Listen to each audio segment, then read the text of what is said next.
जोत सिंह, हृदय रोग का इलाज, खर्च 3 lakh. Surendra Kaur, kidney patient, 1,17,000। Kamalbir Singh, kidney transplant, 5,68,000। लेकिन इनमें से किसी का 1 रुपया भी खर्च नहीं हुआ, क्योंकि पंजाब सरकार ने प्रत्येक परिवार के लिए 10 लाख तक के मुफ्त इलाज का प्रावधान किया है, जिसका लाभ लाखों लोगों को मिल चुका है।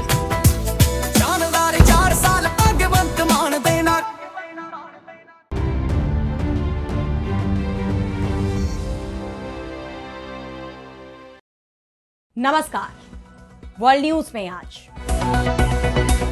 डोनाल्ड ट्रंप ईरान जंग में बुरी तरह फंस चुके हैं। सहयोगी साथ नहीं दे रहे और ईरान सीज फायर को तैयार नहीं हो रहा है। वहीं अमेरिका किसी भी तरह से जंग से निकलने की कोशिश कर रहा है।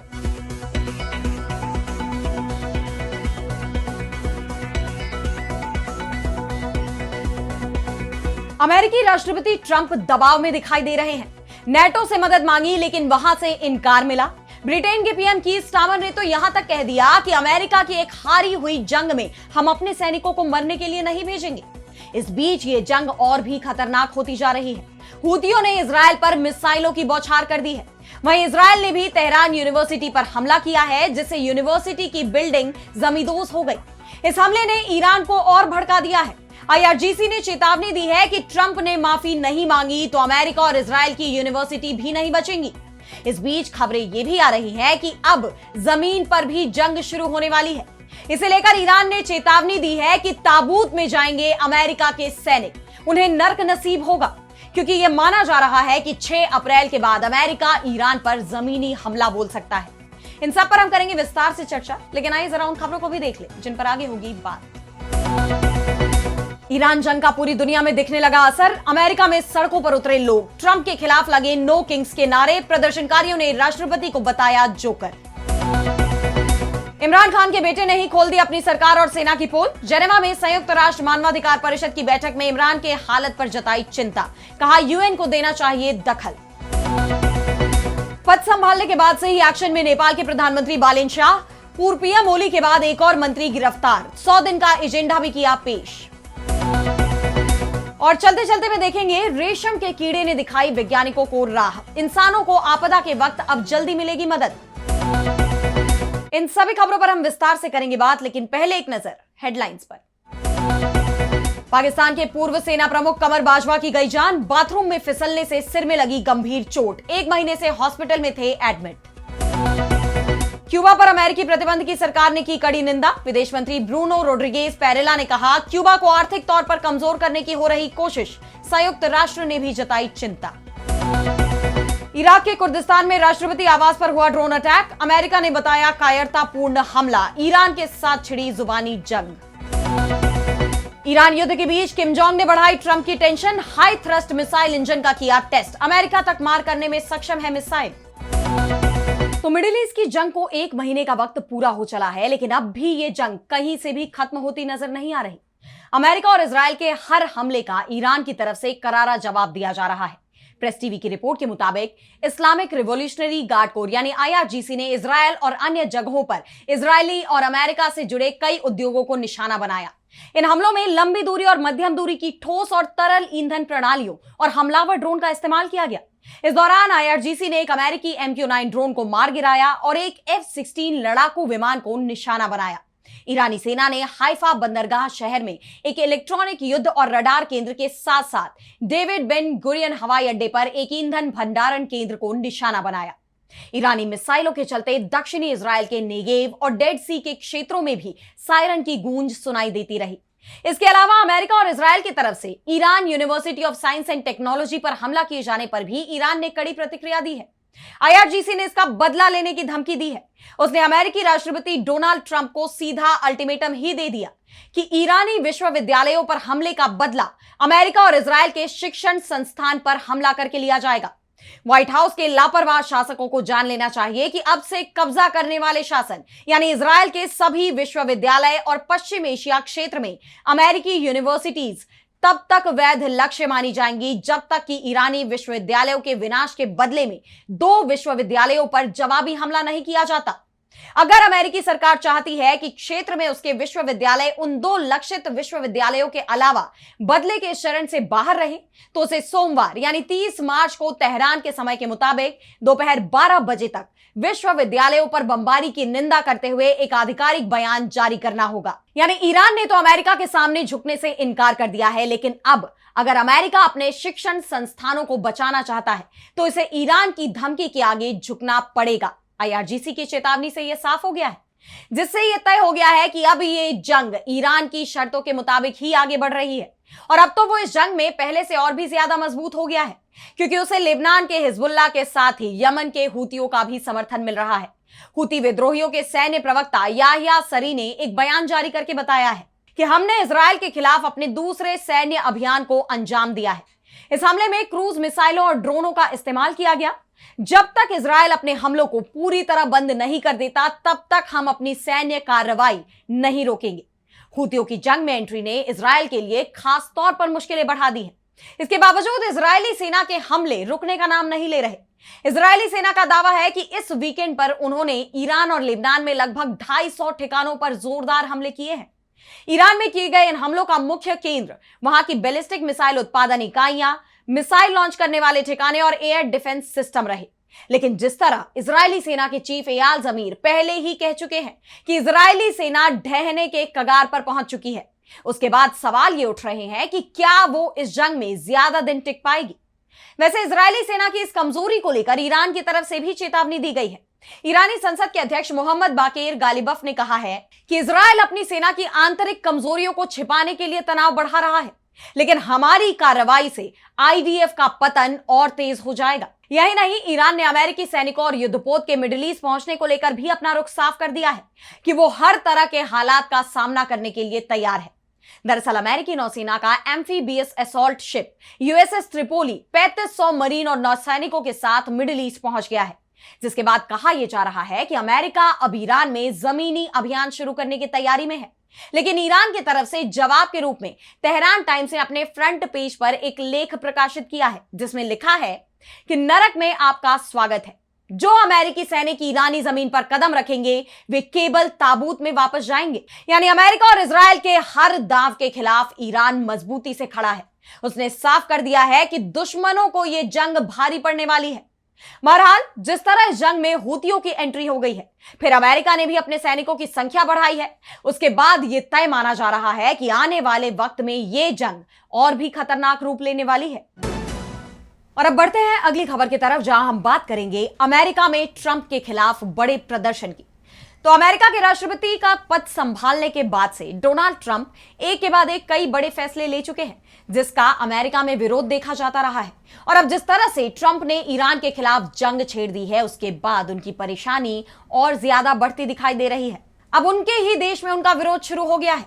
अमेरिका इस वक्त 2 मोर्चों पर जूझ रहा है। एक तरफ पश्चिम एशिया में ईरान के खिलाफ जंग जारी है, जिसमें हजारों लोग मारे जा चुके हैं और काफी नुकसान भी हुआ है। वहीं दूसरी तरफ देश के अंदर राष्ट्रपति डोनाल्ड ट्रंप की नीतियों के खिलाफ जनता का भी गुस्सा फूट पड़ा है। जनता एक बार फिर ट्रंप की नीतियों के खिलाफ सड़कों पर उतर आई है। अमेरिका में नो किंग्स यानी कोई राजा नहीं के बैनर तले हजारों रैलियां हुई। यूरोप, लैटिन अमेरिका और ऑस्ट्रेलिया में भी लोग सड़कों पर उतरे। यानी अमेरिका के सभी 50 राज्यों में 3200 से ज्यादा जगहों पर प्रदर्शन किए गए। लगभग हर बड़े शहर में प्रदर्शन हुआ। यह प्रदर्शन डोनाल्ड ट्रंप की नीतियों के खिलाफ हुए। इनमें ईरान में जंग, संघीय इमिग्रेशन कार्रवाई और बढ़ती महंगाई शामिल है। वॉशिंगटन डीसी के डाउनटाउन में दोपहर भर रैलियां चली। लोग राजधानी की सड़कों पर हाथों में बैनर पोस्टर लिए ट्रंप प्रशासन के खिलाफ मार्च करते रहे। इसके साथ ही प्रदर्शनकारियों ने नो वॉर जैसे नारे लगाए। प्रदर्शनकारियों ने लिंकन मेमोरियल की सीढ़ियों पर भी प्रदर्शन किया। कई जानी मानी हस्तियां और राजनेता इन प्रदर्शनों में शामिल हुए और साथ ही कई बड़े डेमोक्रेट नेताओं ने सेंट पॉल में स्टेट कैपिटल बिल्डिंग के बाहर भाषण दिए। प्रदर्शन के आयोजकों ने कहा कि ट्रंप हमें तानाशाह की तरह चलाना चाहते हैं, लेकिन यह अमेरिका है, यहां ताकत जनता की है, किसी नकली राजा या उनके अरबपति दोस्तों की नहीं। इसके साथ ही इस प्रदर्शन में शामिल लोगों का यह भी कहना था कि आज हम यहां यह कहने के लिए जमा हुए हैं कि अमेरिका में कोई राजा नहीं होता है। हम एकजुट रहकर अपनी आवाज उठाते रहेंगे और ट्रंप को राजा की तरह बर्ताव करने से रोकेंगे।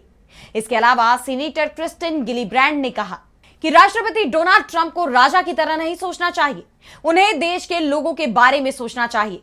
उन्हें महंगाई कम करने, स्वास्थ्य सेवा को किफायती बनाते हुए यह सुनिश्चित करना चाहिए कि हर परिवार आसानी से जिंदगी गुजार सके। बता दें कि नो किंग्स प्रोटेस्ट का यह तीसरा दौर है, क्योंकि पिछले साल जून में राष्ट्रपति डोनाल्ड ट्रंप के जन्मदिन पर नो किंग्स प्रोटेस्ट की शुरुआत हुई थी, जिसमें लगभग 40 से 60 लाख लोगों ने 2100 विरोध प्रदर्शनों में हिस्सा लिया था। पिछले साल भी डोनाल्ड ट्रंप के कथित तानाशाही फैसलों और आव्रजन नीतियों का लोगों ने विरोध किया, और अब इस प्रदर्शन की सबसे बड़ी वजह ईरान के साथ चल रही जंग को माना जा रहा है। और जिस तरह से उनके खिलाफ अब प्रदर्शन हो रहे हैं, उससे यह भी साफ है कि डोनाल्ड ट्रंप की लोकप्रियता कम होती जा रही है और आने वाले वक्त में अमेरिका में मिड टर्म चुनाव होने हैं। और अगर ट्रंप की लोकप्रियता ऐसे ही गिरती गई तो उनको बहुत बड़ा झटका लगना तय माना जा रहा है। अब अमेरिकी राष्ट्रपति ट्रंप इस चुनौती से कैसे निपटते हैं, यह देखना होगा। और अब अगली खबर में बात करेंगे पाकिस्तान की। तो पाकिस्तान की अडियाला जेल में बंद पूर्व प्रधानमंत्री इमरान खान के बेटे कासिम खान ने जेनेवा में संयुक्त राष्ट्र मानवाधिकार परिषद यानी यूएनएचआरसी में बड़ा बयान दिया है। उन्होंने यूएनएचआरसी में पाकिस्तान सरकार की कड़ी निंदा की। उनके बयानों ने देश में तहलका मचा दिया है। पाकिस्तान सरकार कासिम खान के बयान पर भड़क उठी। शहबाज सरकार का आरोप है कि कासिम खान और पाकिस्तान तहरीके इंसाफ यानी पीटीआई नेता जुल्फी बुखारी के बयान देश विरोधी है और इससे पाकिस्तान के आर्थिक हितों को नुकसान पहुंच सकता है। इसके साथ ही पाकिस्तान सरकार की तरफ से यह भी कहा गया कि इमरान खान के बेटे ने यूएनएचआरसी में दिए गए अपने भाषण के जरिए देश के generalized scheme of preferences plus यानी जीएसपी प्लस दर्जे को कमजोर करने की कोशिश की है, जिसके तहत देश को एक्सपोर्ट पर तुलनात्मक रूप से कम टैरिफ मिलते हैं। फेडरल इंफॉर्मेशन मिनिस्टर अताउल्लाह तरार, पंजाब की सूचना मंत्री अजमा बुखारी और सिंध के सूचना मंत्री शारजील मेमन ने कासिम और पीटीआई नेता जुल्फी बुखारी की निंदा की और इसे सोची समझी साजिश बताया है, जिसका मकसद पाकिस्तान का जीएसपी प्लस दर्जा छीनना है। दरअसल इमरान खान के बेटे कासिम खान हाल ही में जेनेवा में यूएनएचआरसी के कार्यक्रम में शामिल हुए थे। इस दौरान उन्होंने पाकिस्तान में मानवाधिकारों के उल्लंघनों का मुद्दा उठाया। उन्होंने अपने पिता की गिरफ्तारी और जेल में उनके हालात पर गंभीर सवाल खड़े किए। अपने पिता की हिरासत, मेडिकल सुविधाओं की कमी और परिवार से मिलने पर रोक जैसे मुद्दों को उठाया। कासिम ने अंतर्राष्ट्रीय संस्थान से दखल देने और पाकिस्तान सरकार पर अपने पिता की तुरंत रिहाई के लिए दबाव डालने की अपील की। उन्होंने कहा कि हम इस काउंसिल और ओएचसीएचआर से पाकिस्तान से इमरान खान पर जुल्म तुरंत खत्म करने की अपील करने को कहते हैं। पाकिस्तान सरकार को संयुक्त राष्ट्र वर्किंग ग्रुप की राय माननी चाहिए और उन्हें मेरे पिता को रिहा करना चाहिए। बता दें कि इमरान खान अगस्त 2023 से कई मामलों में जेल में बंद हैं। उनके परिवार की तरफ से लगातार उनकी रिहाई की मांग की जा रही है और साथ ही सरकार पर इमरान खान के मानवाधिकार उल्लंघन के आरोप भी लगाए गए हैं। और अब जब इमरान के बेटे ने संयुक्त राष्ट्र में शहबाज सरकार की निंदा की है, इमरान खान की गिरफ्तारी पर सरकार को घेरा है, तो पाकिस्तान सरकार पर इस मामले में अंतरराष्ट्रीय दबाव बढ़ता नजर आ रहा है। और अब अगली खबर में बात करेंगे नेपाल में तख्ता पलट के बाद जारी सियासी उथल पुथल की। तो पड़ोसी देश नेपाल में इन दिनों भारी सियासी उठापटक देखी जा रही है। तख्ता पलट के बाद बने प्रधानमंत्री बालेन शाह की नई सरकार ताबड़तोड़ फैसले ले रही है। इसी कड़ी में रविवार की सुबह नेपाली कांग्रेस के दिग्गज नेता और पूर्व ऊर्जा मंत्री दीपक खड़का को गिरफ्तार कर लिया गया। दीपक खड़का पर सरकारी जमीन कब्जाने और मनी लॉन्ड्रिंग के आरोप है। पुलिस की केंद्रीय अनुसंधान ब्यूरो यानी सीआईबी ने उन्हें काठमांडू से हिरासत में लिया। जांच के दौरान उनके घर से भारी मात्रा में नकदी भी बरामद हुई। बताया जा रहा है कि उनके घर से जले हुए नोट भी मिले हैं, जिनकी फॉरेंसिक जांच की जा रही है। खड़का पूर्व प्रधानमंत्री शेर बहादुर देउबा के करीबी माने जाते हैं और उनका बड़ा बिजनेस साम्राज्य भी है। लेकिन जैसा कि आप जानते हैं कि बालेन शाह सरकार की यह कार्रवाई महज एक नेता तक सीमित नहीं है।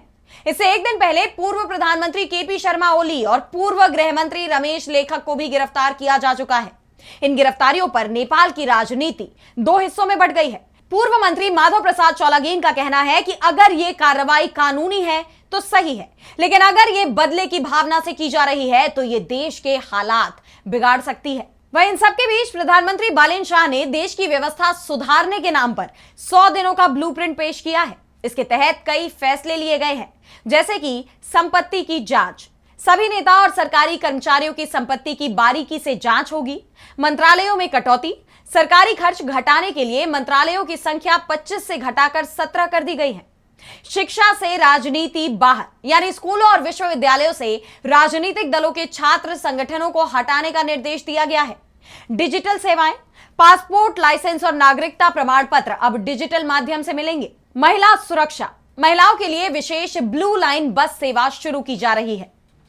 इस तख्ता पलट के बाद लिए जा रहे ताबड़तोड़ फैसले, गिरफ्तारियां और 100 दिन के एक्शन प्लान का देश पर क्या असर पड़ता है, यह देखना दिलचस्प होगा। और अब चलते चलते में बात करेंगे लोगों की जान बचाने वाले रोबोट की। तो भूकंप या किसी बड़े हादसे के बाद सबसे बड़ी चुनौती होती है मलबे में दबे लोगों को तलाशना। और अब तक हम इस काम के लिए खोजी कुत्तों यानी स्निफर डॉग्स पर निर्भर थे, लेकिन अब विज्ञान ने रेशम के कीड़े से प्रेरणा लेकर एक नया रास्ता खोज निकाला है। जी हां, हाल ही में एनपीजे रोबोटिक्स जर्नल में प्रकाशित एक रिसर्च के मुताबिक वैज्ञानिकों ने एक ऐसा ओडर ट्रैकिंग रोबोट तैयार किया है जो हवा में घुली हल्की सी गंध का भी पीछा कर सकता है। यह छोटा सा रोबोट किसी भी आपदा क्षेत्र में दबे इंसानों तक पहुंचने के लिए काफी मददगार साबित हो सकता है। अब आपके मन में यह सवाल आ सकता है कि आखिर रेशम के कीड़े में ऐसा क्या खास है जो वैज्ञानिकों ने इससे प्रेरणा ली। दरअसल नर रेशम के कीड़ों में अपने साथी की गंध को दूर से ही पहचानने की क्षमता होती है।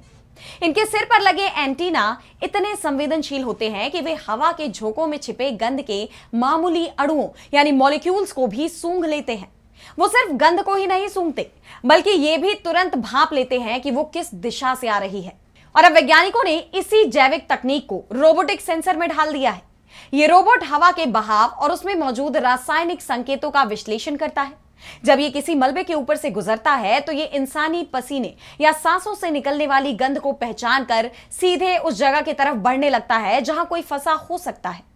खास बात यह है कि यह रोबोट उन संकरी जगहों पर भी जा सकता है जहां खोजी कुत्तों या भारी मशीनों का पहुंचना मुमकिन नहीं होता। यानी देखा जाए तो अगर आने वाले वक्त में कोई ऐसी आपदा आती है और दोबारा लोगों को मलबे से निकालने जैसे हालात पैदा होते हैं तो यह रोबोट काफी कम समय में यह काम कर सकता है, जिसके बाद इस बात की उम्मीद बढ़ गई है कि काफी लोगों की समय रहते जान बचाई जा सकेगी। तो कैसी लगी आपको ये रिपोर्ट, हमें कमेंट सेक्शन में बताइए। लेकिन आज इस वर्ल्ड न्यूज में इतना ही। देश दुनिया की तमाम बड़ी खबरों के लिए आप देखते रहिए डीबी लाइव और मुझे दीजिए इजाजत। नमस्कार।